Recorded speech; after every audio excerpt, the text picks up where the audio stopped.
My worry, I suppose, is that the BBC will be reduced and bits of it will be hived off, and it will no longer be something that represents all the people who pay their licence fees right across the board.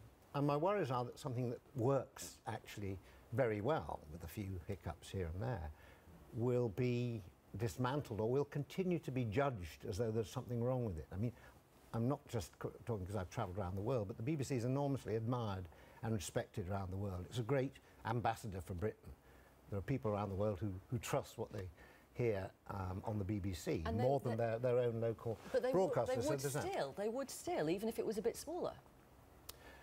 Well, I mean, then there's television, and there's all the, you know, I'm not just talking about World Service, I'm talking about drama, children's television, sport, all the things they do very, very well.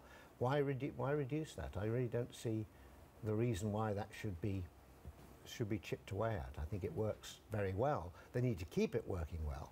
But I think if people pay their licence fee, they're entitled to feel that their own preferences and their own tastes are all reflected, which I think the BBC does. So, I mean, I want to hear the arguments why it should be reduced, and most of them seem to boil down to sort of fairly, people have their own little special interest area, or are rather envious of what the BBC does.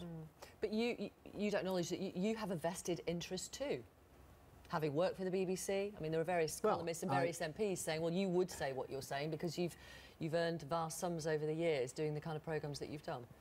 And I've paid my licence fee. I mean, I've not earned vast sums. I've done some very good work for the BBC, and the BBC has supported me in things that I don't think I'd be able to do anywhere else.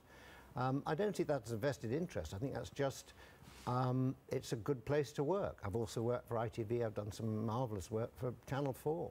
So I'm not saying that other places don't have that, but the BBC does provide, and has provided me with opportunities which I just don't think I'd have got anywhere else. And I see that happening in lots of ways. You know, they bring on programmes like The Office, which started out as something rather sort of, a little bit sort of cultish, and did extremely well. So the BBC do offer opportunities still for you to experiment, and I think that's good.